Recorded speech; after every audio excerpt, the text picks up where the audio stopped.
Good morning. I'm really honored to be here to bring the greetings of the government of Israel, but not only the government of Israel, but also my personal greetings. Actually, I'm not a career diplomat. It's quite new for me to bring the official greetings, but I'm getting used to that. First of all, I want to say thanks. I want to say thanks to ADL for its staunch support for the State of Israel, for its consistent support for the State of Israel. And I want to say thanks to my good friend Jonathan Greenblatt, whom I think he was the first phone call I received to congratulate me the moment Prime Minister Netanyahu announced I will be Consul General in New York. I believe that the friendly and fruitful relationship we forged when I was still in Israel will continue even more so when I am here in New York. I heard a few words of the previous discussion that you held. And I think it's also maybe especially relevant these days to say the following, that maybe you are not used to hear from an Israeli diplomat. I believe firmly that it is perfectly okay to criticize Israel and be pro-Israel. What I see as the big problem is not to criticize this or that Israeli policy. What I see as problematic is when Jews become indifferent of Israel. And I know that this audience, this organization will never be indifferent to Israel, will always be supportive of Israel. And for that, I am deeply thankful.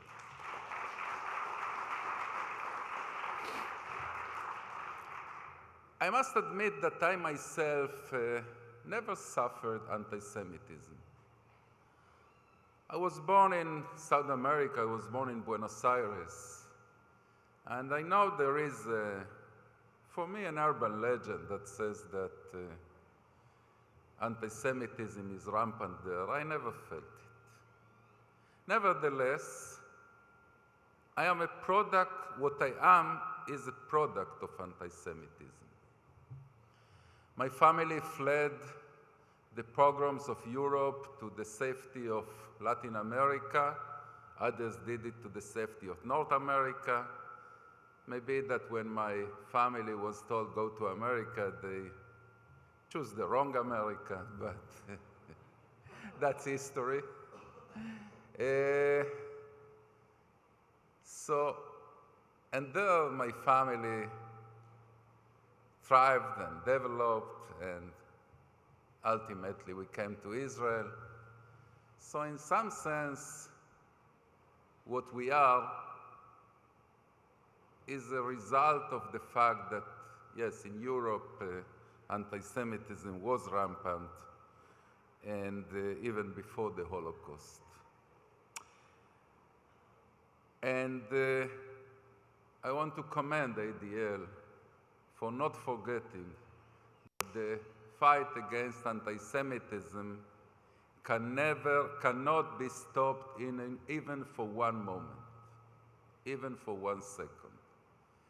It's an existential one, it's an important one, it's a vital one for the Jewish people. I want to share with you in the minutes I will be with you my perception of what are the top priorities of Israeli envoy to New York City in general, and maybe in these days in particular. When I came to New York, after a few strategy sessions, we set for the consulate, which by the way is Israel's largest mission largest diplomatic mission anywhere in the world, a few top priorities that I want to share with you and ask for your assistance to fulfill them. The first one, I will say it this way.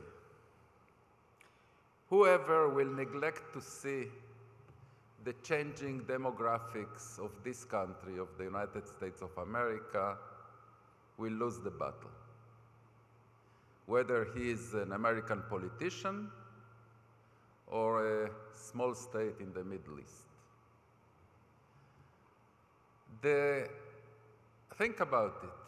The unbreakable alliance between the two societies based on shared values and shared beliefs that we talk about so often was forged between the America of Lyndon Johnson and Richard Nixon and the Israel of Levi Eshkol and Golda Meir.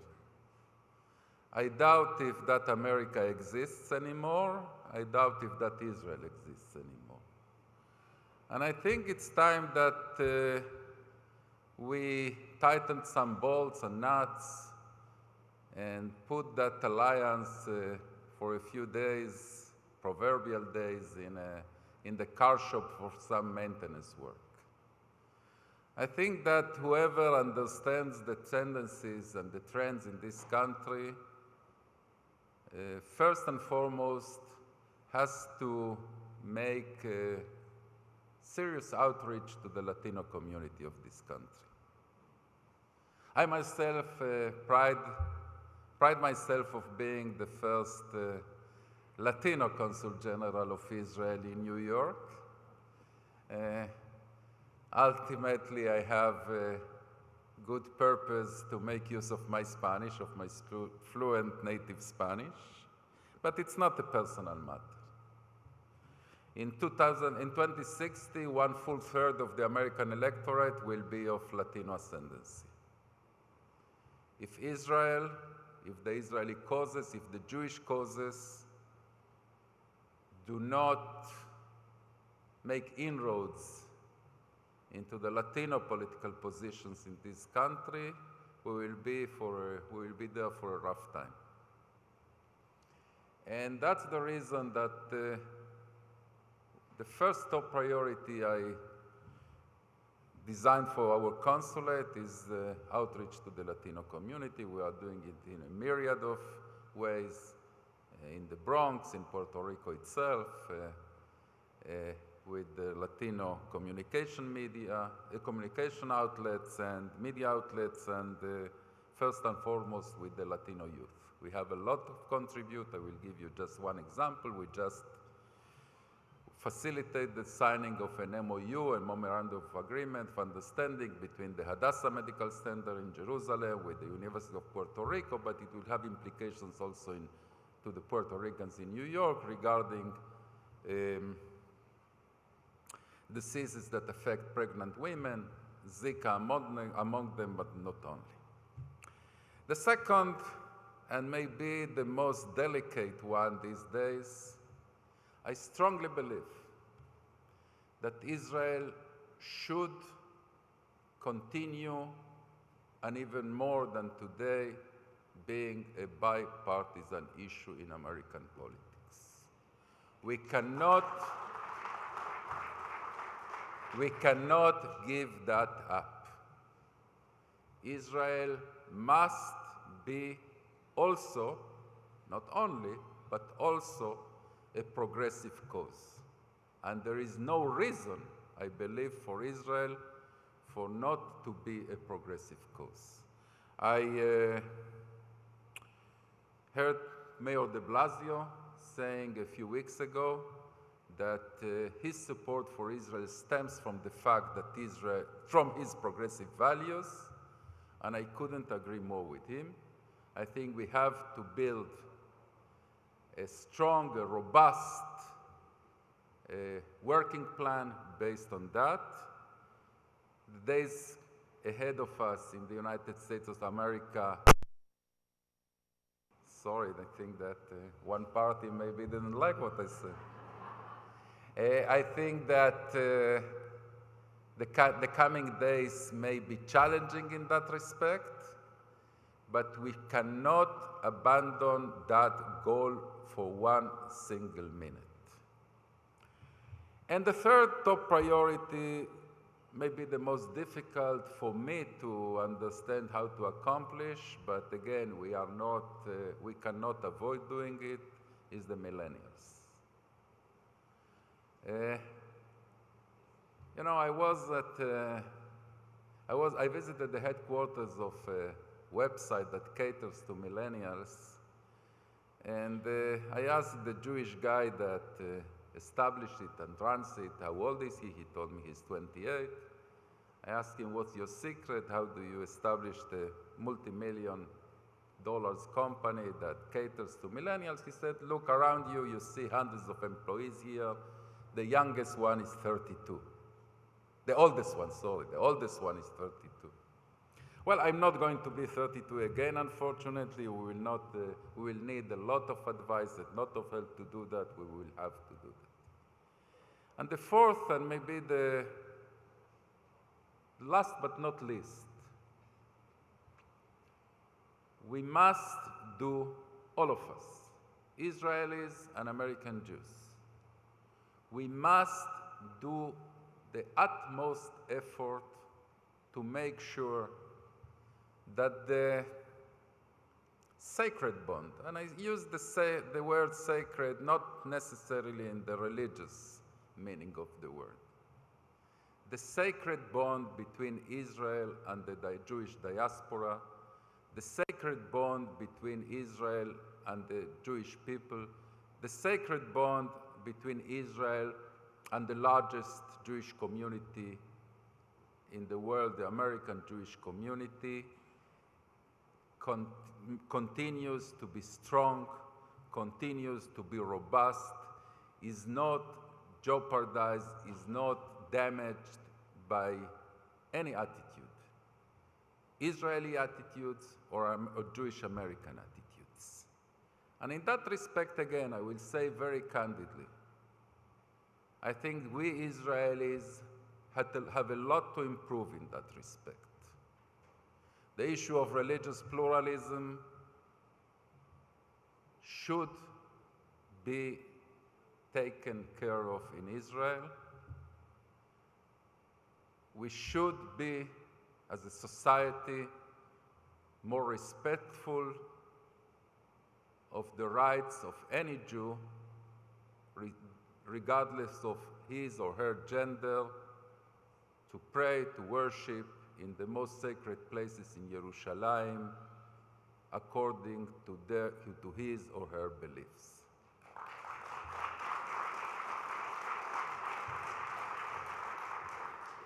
As you understand, from what I just said, the 4 points I just mentioned, and if you add to that the political situation, I didn't take an easy job. It is a challenging one. In some senses, it will be an uphill battle, but I am sure that with the immense amount of friendship, support, and love of Israel that I found in the few months that I am in New York, from all sides of the Jewish community, liberals as conservatives, Orthodox as Reform, Democrats as Republicans, adult as young, I have no doubt that we will be able to do that. If you have heard even once a speech by Vice President Biden about Israel, you know that he has a story that he tells again and again and again. I think I heard it already 10 times. But the message of that story he tells about his first encounter with Golda Meir is the same. We will succeed because we have no other choice. We will succeed because the relationship between Israel and the United States of America is too important to neglect and not to succeed in improving that. We will succeed because the relation between Israel and the Jewish community, the Jewish diaspora, is too important not to succeed. We will succeed because I know that all of us, Israelis as Americans, the government of Israel and the organizations that comprise the Jewish community of the United States will never let us fail, and we will succeed because if we do not succeed, the Jewish people, the Jewish history will never forgive us. Thank you so much.